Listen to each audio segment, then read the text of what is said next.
Table Talk is not your typical D&D ttrpg podcast. We are not here to run you through our whole campaign. We're here to talk about everything else in the space of tabletop roleplay. I'm your host, Alejandra Wilhelm. And I'm also your host, Mariah Gresham. And we're your tabletop roleplay girlies.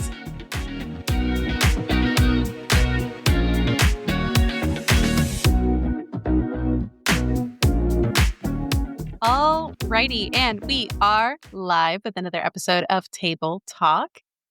You've got your two hosts, me, Alejandra. And me, Mariah. And also, we've got a very special guest, someone we've had the joy of playing at their table before. Go ahead and introduce yourself. Hey, everybody. I'm Jenel, she, her pronouns, and I go by Boss Jellybean on the interwebs. And yeah, I'm like a DM and ttrpg author. Yeah. A woman of many talents. She's being extremely humble. The amount of things that you do on top of like your graphic design work and everything else, wild. Cannot be downplayed. But yeah, we are so happy to have you. Thank you for coming on. And yeah, I just wanted to kick us off with I'll get to the tomfoolery that is the game that we play with you. Mm-hmm. Sure. But I wanted to ask if you could give us like a little bit of like a story time of like how did you get into TTRPGs in the first place? Oh gosh. Okay. Well, a million years ago in high school, I played my first game of Dungeons and Dragons. I believe it was like 3.5e. We were having a party at my house. I had a lot of those in high school. And it was like the next day after one. Weird story. My parents used to kind of go out of town a lot and would just leave the house empty, and then I would you were like the house to be actually. I would have all my friends over. They would all pass out at my house, and so I would wake up with like 20 people sleeping on couches throughout my house. Mood. So it was like the day after one of those. And one of our friends was like, hey, like I have like my DM stuff with me. Everybody like make a character real quick. So we played some D&D. The thing that I remember most from it was me and a bunch of guys. And I get up to go to the bathroom, and when I come back, they're all trying to sell my character to a troll to get like access to a castle or something. That was my first introduction to D&D. So good. But you know, we played a little bit back then, and then everybody went off to different colleges. And then we kind of lost touch for a couple years, and then one of our friends was like, hey, this is ridiculous that we're not spending more time together. I know we all live on like different parts of the country, but why don't we like play D&D once a week, you know, to like get the core friend group back together. So we started doing that. And then me and a couple of those friends started listening to the Adventure Zone a lot. Yes. And then I started watching Critical Role and stuff like that, and we were kind of like, why don't we do that? So we started this company, Abandoned Quest. We did a podcast for a little bit. We did a little bit of streaming, but it was like very casual for a couple years. And then about 2 years ago now, Abandoned Quest was kind of fizzling out just a little bit because everybody was getting really busy with their careers and stuff. And I was kind of like, I'm going to take this and make a career with that instead. That's like where that kind of took off. I first wrote the Festive 3, which is like a D&D horror, and launched that right around the time that Baldur's Gate 3 came out. Or I think it was still in beta actually when I released it. And because I didn't even realize that the main bad guys in Baldur's Gate 3 were the Dead 3, and and I wrote the Festive 3 based on the Dead 3. So that kind of just like synergized really well and with timing wise. And then I started getting into other channel APs, and then started running my own, and it's kind of just taken off from there. Beautiful. Love that. And like, so you started with your friends, and you said somebody else was the DM, right?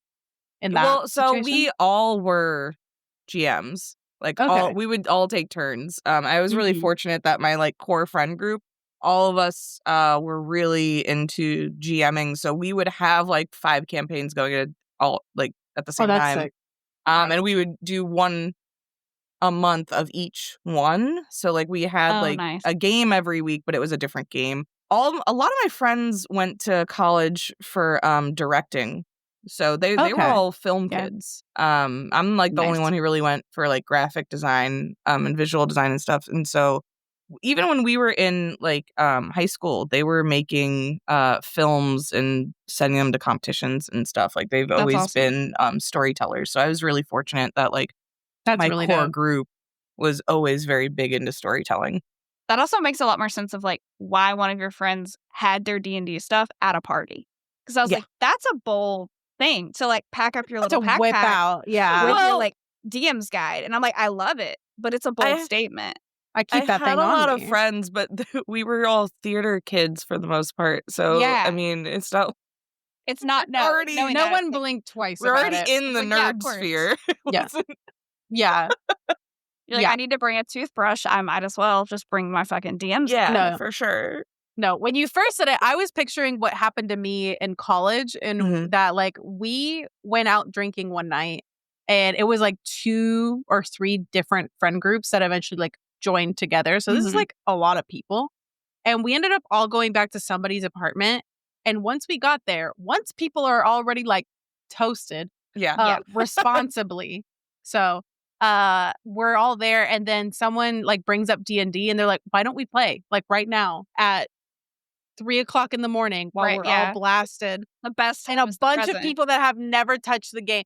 Imagine a group of like 20 drunk young adults trying to Incredible. make characters for the first time, as the people that are willing The to DM setup are for also drunk D&D trying to is explain so it. long. Yeah. There's so much Yeah. setup, even when you're sober. Yeah. We spent so long just like in separate little conglomerates as the DMs are desperately coming over, be like, what are you doing? Okay, roll these. Okay, cool. Got it. Okay, heard. And then we played for like maybe a couple hours, and we didn't even get past like the tavern. Like we Sure. all started PvPing because somebody hours stole is still 20 good. gold. And Yeah. like it just erupted into everybody fighting each other before we could even touch the quest. It was fucking hilarious, but it was chaos. For me, it Incredible. was so long ago, but I like very vividly remember like certain characters. Like one of my friends made Batman. Yes. Of He was course. like, I know what I'm doing, and made Batman. Back then, dungeoneering was a stat. And I was like, well, this game is called Dungeons and Dragons. Yeah, so clearly it's I'm on the putting tin. everything into dungeoneering. Did not come up once. Oops, all dungeoneering. Yeah. There's no dungeoneering. There was You're like, no I dungeon have and nary a 8 dragon. pickaxes and a dream, and I won't get to use any of them. I have so much rope on me. Yeah. I really So thought that much rope rope. was super important. Hey, how it Hey, was what it said on the book. So how would everyone you feels know? like rope's gonna come into play at some point. I mean, You'll if get you're so much all rope. given it, it should come up. It should It seems come like up. it might be vital. Yeah. Yeah. And the amount of times like I've been in actual games and we're just all talking about like how the fuck are we gonna scale down this bullshit? And then we're all like, everyone has rope. We all have We do literally all so have much rope. rope on our person. Mm-hmm. Yeah. And like it takes us so long to remember that we fucking have that. As we're trying to come up with like the fucking craziest schemes and magical spells and whatever the fuck. Like We're I'll if jump we all up if and I cast Featherfall, and you'll cast Fly, and we'll Yeah, form a human bridge of and bitches you'll for you wild to roll shape down. into a pterodactyl and we'll just mount you. As you're like, hey, there is just rope. Like we could just There's belay. just rope and y'all have so down. much of it. Yeah. Yeah. Or repel, Doing- I suppose, not belay. Yeah. Yeah. And then there's a scenario where like literally in one of my last games where we were like on the top of a cliff and trying to be like, how the fuck do we get down? And someone was like, well, we got rope. And then they were like, I'm going to cast like, I forget what the spell was. It was either like levitate or something, Mhm. but on the rope. And then we're just going to hold the rope and we're going to gently float down. Like, Sound I logic. guess. Great. Yeah. And we're just like, yeah, sure. Line up. Instead of using the rope for its intended purpose, we're all just going to monkey bars Just it. one long boy. And Just everybody grab like a chain. Mary Poppins our way down. Yeah. like the little army soldier. Just On everybody this grab cliff on. in hell. And we're like, yeah, for sure. Nothing can go wrong. We'll God, really insane. instill fear in the hell residents as we float down on our worm on a string. On a string. So intimidating. God. Insane. That's dope. And also like we've kind of gotten to that point in our personal game because like I obviously like GM our home game, and then Mariah afterwards started doing a BTM. Yep. Ooh. And now both of our other players are about to start their own campaigns as well. One is going to do like a Tyranny of Dragons campaign, and the other one's going to do like a short campaign that's going to be like a 90s teen horror situation Ooh, fun. with Using like the kids on bike system Mm-hmm. and stuff. And so like I'm very excited. But yeah, it is a nice and very fun and privileged position to be in groups that like everyone is willing to take up the mantle so you can enjoy like a bunch of different games around the same time. So that's dope that was your experience. Yeah. I was very lucky. I wanted to also start getting into the campaign that we play with you because I remember when you like reached out to me pitching it, and I was like, that sounds like an insane task to put on a DM. Yeah. Like, I will gladly just sit here, look pretty a DM player. But when I was like thinking about the concept of running that on top of it being a streamed game, it was insane to me. How did you like come up with the concept, and like what even goes into just like prepping for that shit? How did I come up with the concept? Oh, gosh, it was so long ago now. I can't even really fully. I mean, it started as when Threads was first a thing. Yeah. There was a very like women supporting women movement on there. And it was kind of a part of that. And I didn't really know any other stream tables that were all female or non-binary cast. And so it started out as me just being like, hey, would anyone be interested in this? And then I got a bunch of people who reached out who were interested in that. And then I kind of just formed the story around, because I had more than enough for one table. And I was like, I don't want to have to like say no to people. So now it's 2 tables. And I've run a couple before this games, like with my core group that were Feywild themed. I think I had done like one streamed Feywild game, but I had like a very built out Feywild. And then I had just gotten out of a Curse of Strahd campaign and was like diving into Van Richten's guide and was getting like very into like the Domains of Dread. And then, I mean, funny enough, so the story actually came from me writing a different book that is still not done. But so I've been writing this other book that is based on Fizban's Treasury of Dragons. In that, there is this origin story for the multiverse that's given. That is basically says Tiamat and Bahamut made Sardior. Together, those 3 dragons made the first world. And then all the Warbringer gods from the other planes came to the first world and took this world from Bahamut and Tiamat for their own followers and things. And that war between these celestial gods and these draconic deities is what created the multiverse, like them fighting over this first world. So I've been writing a book that is the first world, and it's like a setting that you can play in that it happens while this war is going on. While you're just like the children that are being custody battled over. Yeah. Yes. And then I looked up the author of Fizban's because I had a bunch of questions about it. And I don't recommend people doing this. This is like the most unprofessional thing to do in the world. But at the time, I didn't know any better. I looked up what the emails were for Wizard of the Coast, like what their formatting was for employee emails. It's always like first and last. You can figure it out. Yeah, so like I figured out what his email would be, and I sent off an email because I had like some questions about like, hey, would this first world have a Feywild and a Shadowfell? Because I was doing research for that other book. And he came back and said, even in the multiverse, there's only one Shadowfell and one Feywild. Like, that is one thing. Just All one those string. Yeah, so Interesting. and that's kind of when I got the idea for Feydark, because I realized that, okay, so there's all these multiverses on the material plane, but all of them connect to the same Feywild and the same Shadowfell.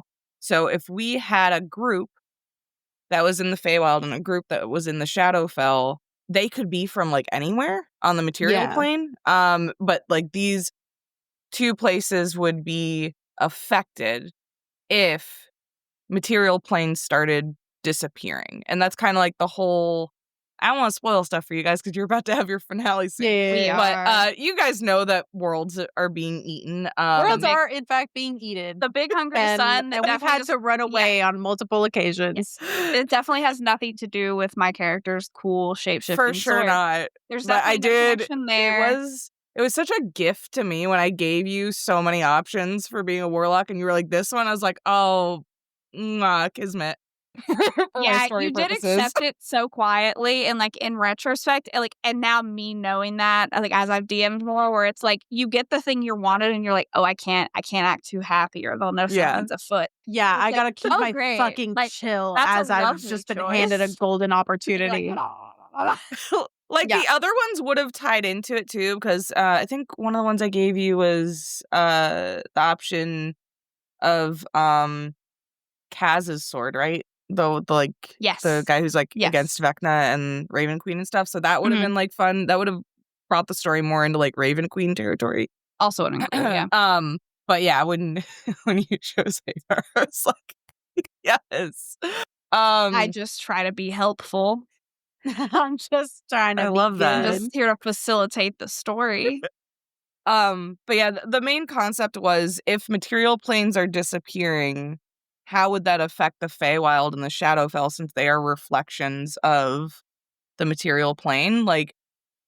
And what would it take to destroy sections of the Shadowfell and the Feywild? So it was kind of me thinking about what kind of threat would be high stakes for those planes of reality. And then, like I said, it ended up being 2 tables because I had a lot of people who were interested. And I, at that point, didn't know how to say no to people. Mm-hmm. It's hard. That's a mood. And we had all been becoming friends online. I really wanted to play with you guys. And yeah, I still am kind of figuring out the aspect of the players talking to each other. I kind of wish I had planned that out a little bit more in advance. But we also just had scheduling issues that kind of prevented us from diving too far into it. But I think hard. if I was I think if I was gonna do it over again, I might figure out a better way to incorporate the communication aspect that I wanted to get into it. I went in with very lofty ideas of how to do that, and that did not work.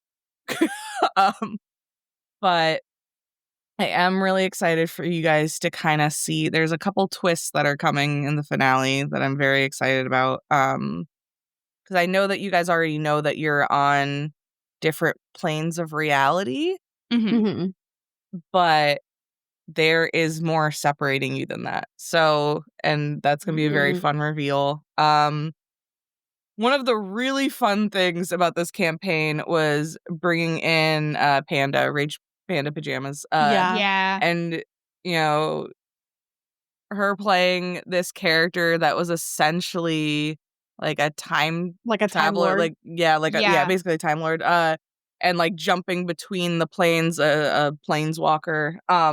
And just popping up and kind of, it was very fun to give somebody all my notes and be like, all this, have fun. And watch the conversations unfold between you guys and introduce that idea that your group has attempted to prevent this catastrophe in another timeline and failed multiple times. And so that was very fun to introduce. We can't tell you that because you'll die. Everyone will die. You'll die. I left it up to her. I was like, you can tell them as much or as little as you want, but these are like the spider webs of the time they tried this happened, the time like this. Yep. So like they it's were a very aware like Taz, of like Stolen Century-esque thing. Yes.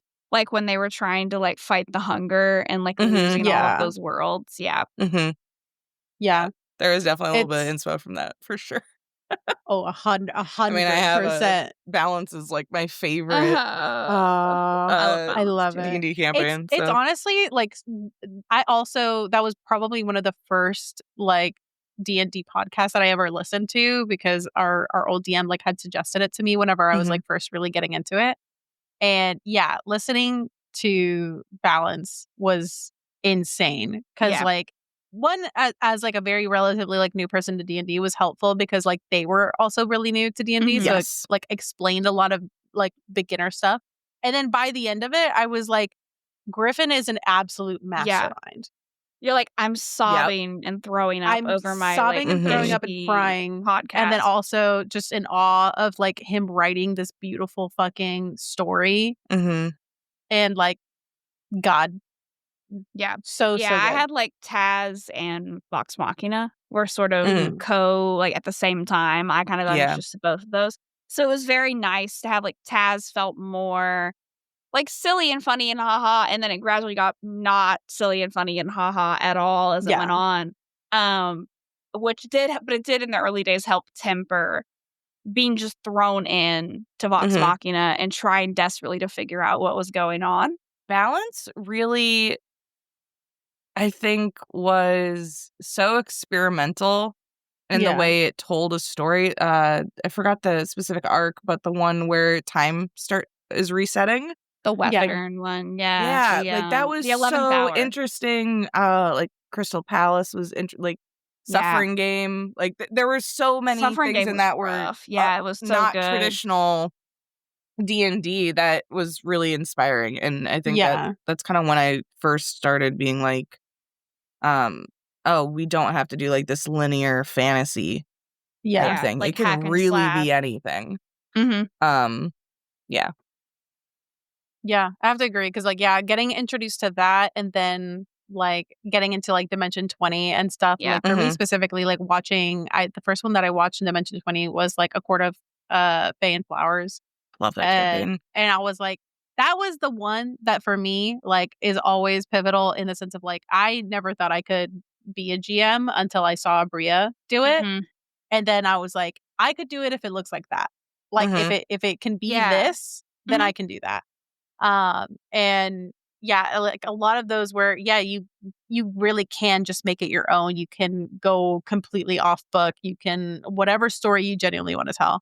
And with, whatever players, whatever situation can be had has shaped so much about like how I play my games with my crew, because it is like a you make the fun that you want kind of situation. We're all like heavily role play hoes. Like we're fucking allergic to combat practically at this point. Even when I throw the combat at them, they're like, we're gonna talk our way out of it. And I'm like, cool. Now, but we'll do a little bit more combat here and there now because I'm like, I want to give y'all opportunities to show off the beefy cool shit your characters can do. But there is a thing where it's like, oh, I better increase my charisma first because that's what I'm going to use. That's our bread and butter. When I'm thinking about like feats to take, I'm like, should I take the shield bash one? Because like, how often is that going to come in handy? Maybe I should just take something else. Yeah, but I definitely like attribute a lot to those kinds of like actual plays and stuff to helping me figure out that like, it can just be whatever kind of story you want to tell. And I love the thing that you said about like on top of like being able to have guests on this stream and stuff and like all the stuff that they contribute to the story has been so fun and cool. And like I recently had the experience where like I can kind of give over a good portion of my notes to some players, because we had a situation where we had been like on hiatus from our home game for a few months because life and scheduling is the bane of everyone's existence in this fucking game. And so we finally were getting a chance to play, but the place where we were at in the story was the character whose arc we're on is having like a family dinner, that there was no way I could justify that the other players at the table would be there. Mm-hmm. And so I was like, there's no way that we're just going to sit here for hours while she's having this private family dinner and y'all are just going to sit there and watch. Like, I have to figure something out. And like, I felt with everything that was going to go on at that dinner, like the players were also invested in what's going on in her story we wanted to know. But it was also thinking of like, it would have kind of sucked to not get to play at all. Yeah. Yeah. And it also at the same time felt like, I know that we are all invested in what's going on at this fucking dinner. And then I felt wrong to just be like every few, minutes be panning over to the fucking two players that are at home in the dorm doing nothing. Yeah. Like, so what are y'all doing? As they're like, I don't know, fucking crocheting, get back to the show. Like, I don't like walking the ground. Like I didn't want to just keep panning back and forth as we're all like invested in what's going up at the dinner. So I came up with and like I was talking to Mariah about it and be like, let me toss this out there and see what happens. Because I was like, she's got several siblings and there's 2 brothers in particular that have been like involved in this story. And I was like, what do y'all think about like me handing over control of these characters to y'all at the dinner? That's fun. I and love that was me having to sit across from her on my couch and be like, be so calm and demure, be so calm right now. Because I was like, I'm about to drive to her house and steal this character sheet. Now that you said it. But I was like, I've been mulling this over. Do you think it's a good idea? And she was just like gnawing at the bars of her enclosure. Yes, give him to me immediately. Because they both like independently had reasons to be invested in those 2. And so I was like, it was actually very perfect to be like, I'm going to hand you this guy and I'm going to hand you this guy. There's just like NPCs that like we were particularly like as people, we were particularly hyper fixated on like little aspects of like hints and things where we're like, what's this guy's fucking deal? But like our characters don't know this NPC. Like there's no in-game reason that we would be able to find out this information. So we're just like turning to our friend Bex, whose arc we're in, and being like, go ask your brother who he's fucking on the down low because I need to know. And it's like, but like, because I, the person, need to know. Yes, not my character has no interest, but I want to know. Yes.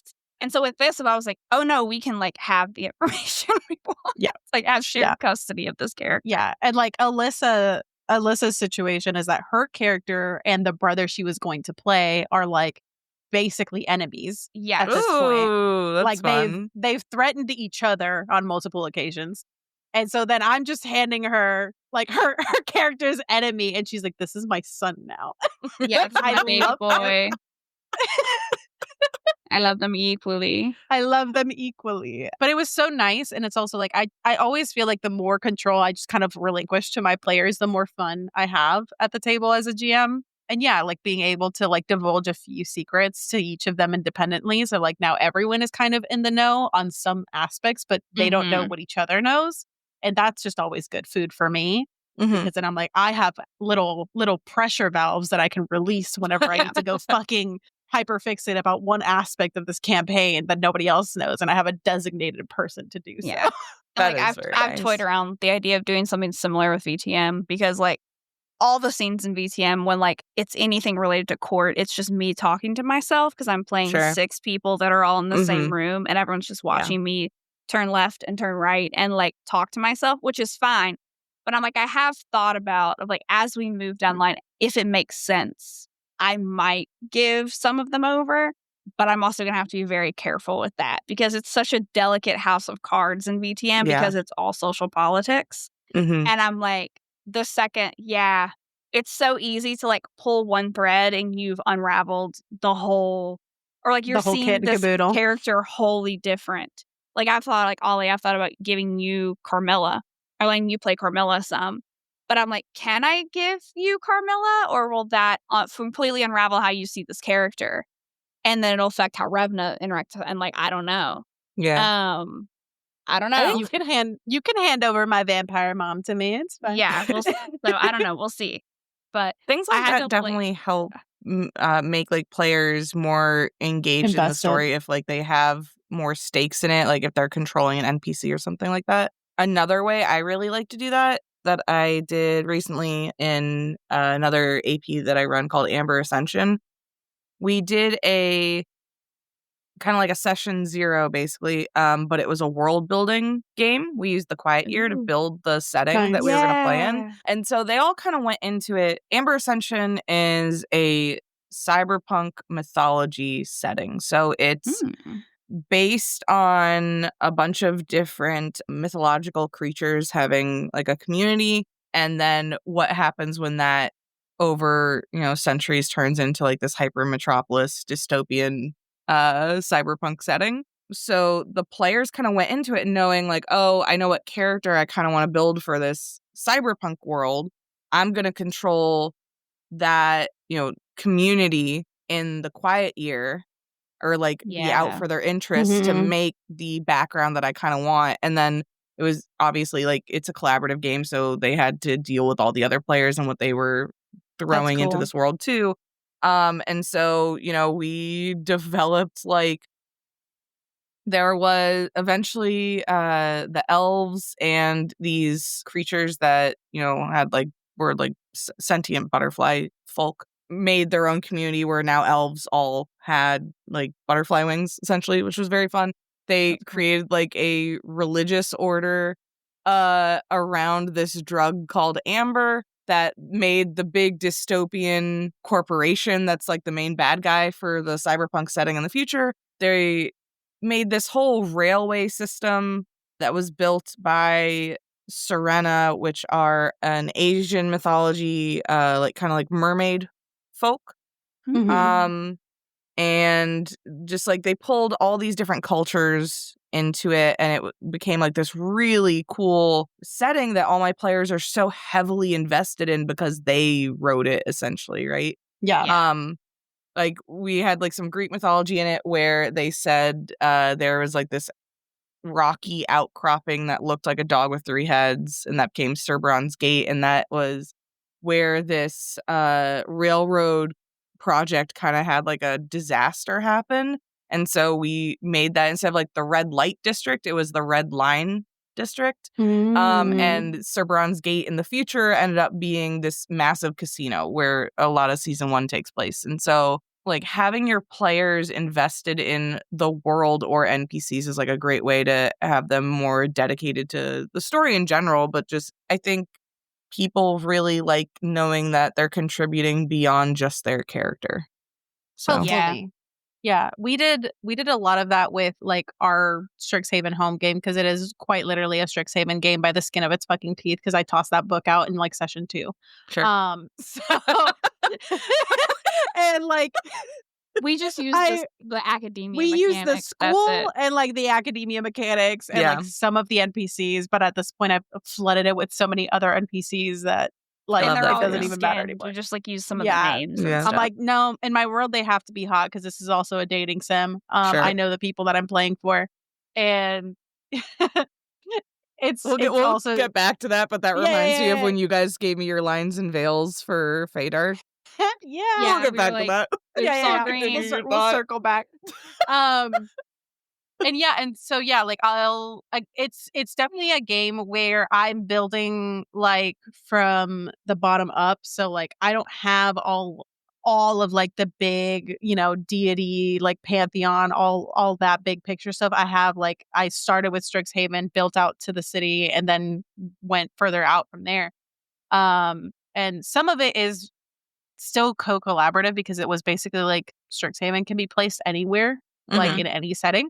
Yeah. So I had a server where me and my friends would just do like written RP stuff, and I would just like wake up in a fever dream sometimes at 3 a.m. and write like a whole setting, and they'd wake up and be like, "What is this?" I'm like, "A new world for us to play in that I thought about it too early." And so like I basically just yoinked that and dropped us in there. And those people helped me a lot on the back end with like my DM collaboration stuff. And then anytime I run into situations where I'm like, that's not a thing I've planned, and if it has anything to do with their character, I'm like, you tell me what this fucking shop looks like. Yeah. Because, you brought up that you wanted to go to this little like chocolatier that your family always goes to. And I'm like, all right, tell me what it fucking looks like. Who's working here? Like, what's the vibe? And it works for bigger stuff too, like death gods and how death works. And like that is really central to my character's stuff. So, because she's a paladin to the death god. So like that was developed for Anya's whole deal. And so now there's canon for like how death is administered and handled and regulated in the world, and like what is and isn't passable under that kind of god's domain, which is cool to like see that come into the world. And I think it's helpful too that it's like, you know, it doesn't all have to be on the DM, and you can outsource a little bit to your players, and it's helpful because they contribute to your world. They're now more invested, and it's taken a little bit of the mental load off of you. And then you don't have to improvise every single fucking thing off the dome that you didn't prep for. Look, I love sitting back and being like, I'm going to eat popcorn now. Y'all run with it. Yeah, that is my favorite time. I'm like, I love whenever y'all start rolling and I'm like, oh, my show is on. And then now that we have Bex's new character in the VTM game, like their character is much younger than Ollie and Alyssa's. And so there are a lot of moments where it's like, wait, what do you mean you don't know how to use a phone? And it's like, I get like a cool, a type 5 out of that where I can just like hang back. And it's like, I really would rather not ride in the big metal horse with wheels. Like that would be the round-footed horse, as we and the round-footed horse. Cars. Yeah. I can run very fast. I'll meet you there, please. I beg of you. Yeah, there was fully a scene in the last session where Revna did not want to ride. They were like going to a meeting with the Seneschal of London, who like is one of those characters like I love so dearly, and like his lore has grown like out crazy in my own brain, and it's leaked into the game where it's like his characterization, he's becoming a lot less scary the more people interact, the more like the part coterie interacts with him because they're seeing his more human side. I love him so much now. Yeah. They're still, like, he can still be scary, but, like, they're seeing a much more, like, human side to him. And there was one point, like, Revna was like, can I run? And he's like, must you run to the meeting? I was like, you can't just ride in the car? And he's like, no, I would really rather run. It's like, you know, fuck it. Then run. Revna's like, I met my quota for the maximum amount of cars I can ride in a day, and I already rode one today. So if I could just one. It's one car. Yeah. Yeah, I was already forced into one little buggy that I didn't like. And it was a giant, like, Tahoe. But it wasn't, like, a convertible. It's a little buggy. Tahoe. Yeah. Yeah, it's a little buggy to her. They didn't open, right, she is, like, 6.5 feet tall or taller than that, like 7 feet tall. I can never remember how tall Revna is. She's 6'6", yeah. Yeah, Revna's a big bitch. Like, I think they also didn't open, there wasn't a skylight for you, which I feel like could have helped. Could have helped, yeah. Yeah. No. Yeah. Revna is my character who is a woman descended from Vikings from like the colonial era, and then she got put to sleep for like 400 years, and then she woke up for like 400 years. So I've had a cool 2 years to acclimate to how the world is, and now that's where we start. Yeah. Because it was like, I academically understand what's going on. I don't like it though. Right. Because like Ollie had the idea to have it be this like very Viking-esque character. And then I was like, how the fuck? Because the game is in like 2010 London. Yeah. So I'm like, how the fuck do I get you? And I'm like, you're too... If you were alive in colonial times and you were sired around like Roanoke pre like, you know, major colonialization of the New World, like, how do I get you from there to 2010? Like, at the correct blood potency and leveling and, like, where that makes sense. And I was like, well, you're going to take the long nap, a really long nap. So that's what she had to do. And I was like, all right. That's a whole long time. I got 2 years for them to be like, so cell phones. And I'm like, what the fuck?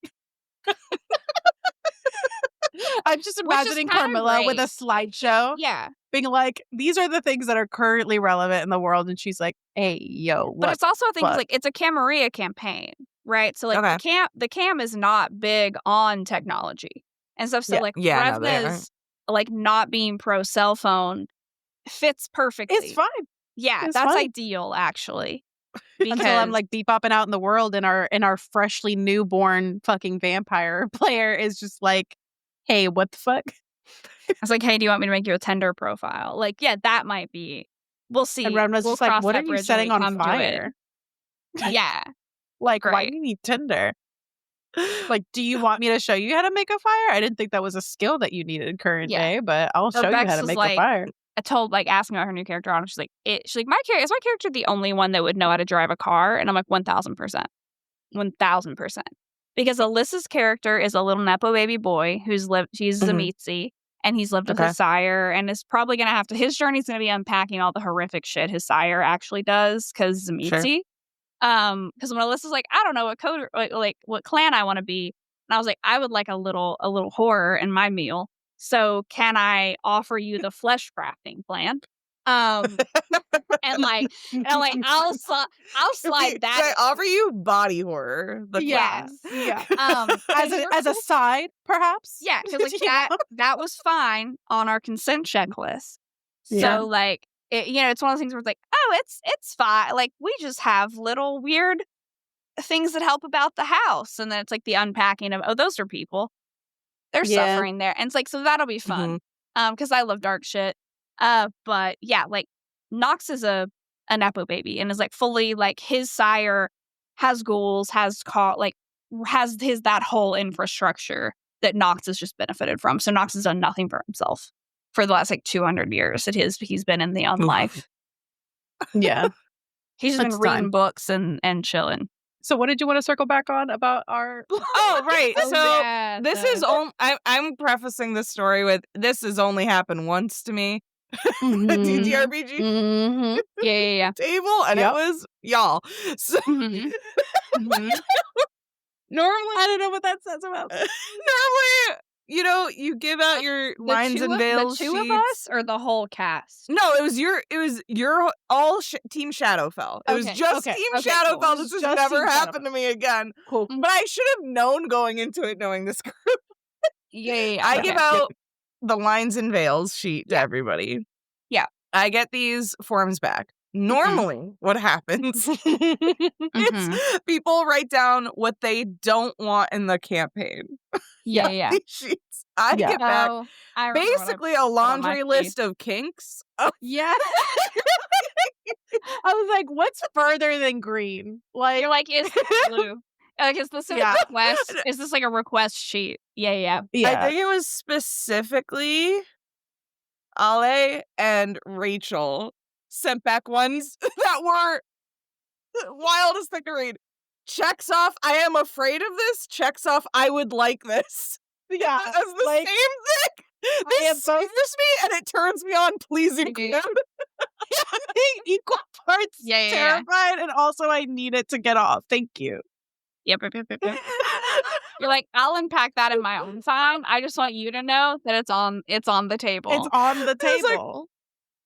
I think it was something about being chased specifically was the one that was written out. Yeah. But I just remember getting it and being like, all right, this is a dating sim. My horror campaign is turned into a horror dating sim. Which is fine. It's been working out well. But hey, as a certified monster fucker, there's not a whole lot you could throw at me that I'm not going to be like smashed. Like, why he kind of. So funny. Yeah. Yeah, I always like in the consent sheets when it's like character deaths or PC deaths or whatever. I always like to put like "do it, you coward" or something like that. Yeah, like, I put "break it, it's fine." That always gets me a little giggle. I just remember being like looking at, because the two tables were so wildly different, and being like, how on earth am I going to make this into one story? Because on the Team Feywild side, we had a lot of like things that people that were very new, very new to the game, and also just there was a lot of stuff that they didn't want to encounter in their game. And then on the other side, it was so wild. There were two very different ratings. Busted wide open. We had the triple X side, and then we had the PG-13. We're just over here leaning back as D&D veterans. We're like, there's not a whole lot you can throw at me, sugar, that I won't be into. So go for it.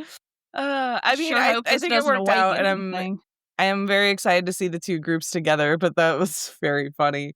And then recently, I'm in the middle of organizing this other AP called the Fathomwood, which You are.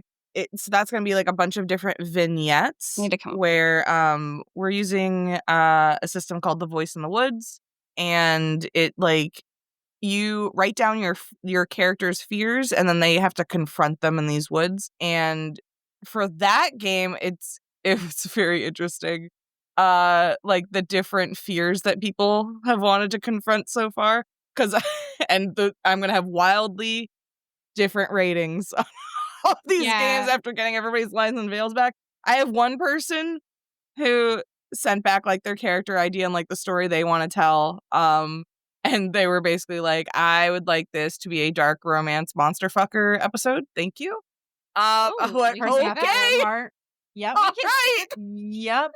That's So I was like, I didn't know that was on the menu. Yeah. Or like, and then, I have other people who want to like tell stories that are like very dark, horror, twisted, and then ones that are more lighthearted. So this is going to be such a wild roller coaster. That's going to be fucked up. I need to come up with my character, but it's going to be fucked up. Whether it's fucked up in a dark romance way or just in a general horror way, or a little bit of both, because you never know which way the wind will blow. No, that's great. I'm kind of looking at this as like, I'm kind of aiming for A24 horror vibes. So I think we're going to land somewhere around that. There were a couple people who like sent character ideas and lines and veils and stuff, and I had to like double check and be like, are you saying this is what you want to explore? Or this is what you do not want to explore? And like, no, this is it. I'm like, okay. You always feel like, I always feel so weird when I fill out the like consent checklist, because it's like, you'll be like sexism, torture, or whatever, and you're like checking green, and I'm like, I feel so strange about, like, it's bad, but I'm here for but like, it's also about like, what do you want to fight against, right? What do you want your bad guy to be in a lot of those situations? It's not like, I approve this stuff. It's like, no, that's like the qualities in your villains mostly. I'm for the homophobia. No, like, absolutely not. But it's like, but it is. But if you give me if you give me like a homophobic man, I would like to punch him. Yeah, like I don't. It's a real thing that exists that we can like explore. Yeah, but it's still fucked.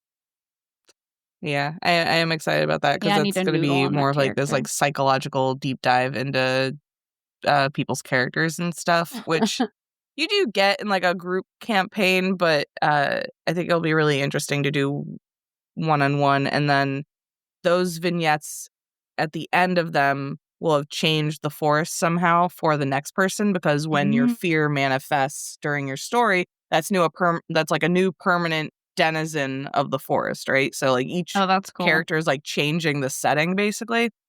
But yeah, it's gonna be very fun. Yeah, when you had posted about it, I was like, it sounds really cool. And it's like the idea of doing it, like, I've never done anything just one-on-one.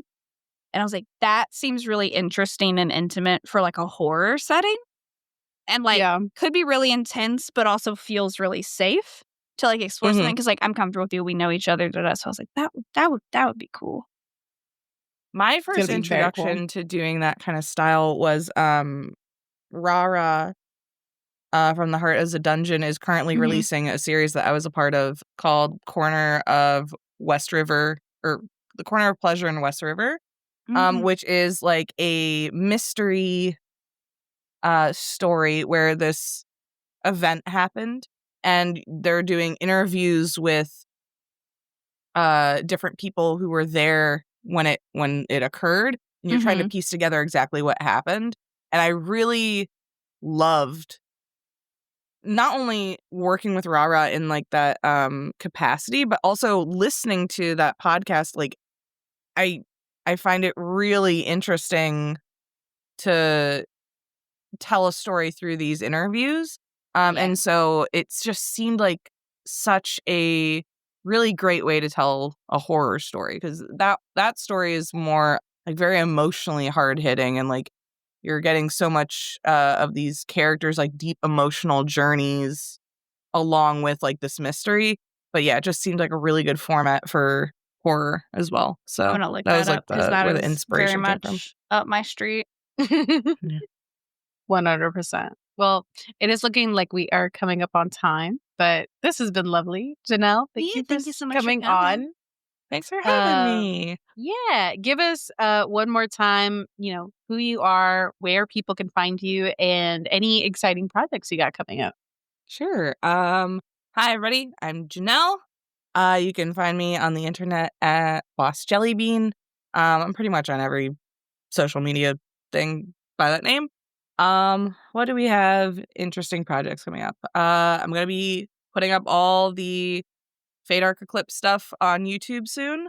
We're having the finale of that next week, which is very exciting. And then other projects I have going on are Safe Mode Disabled, which is a ttrpg using the Powered by the Apocalypse system that I wrote. That is a video game isekai system.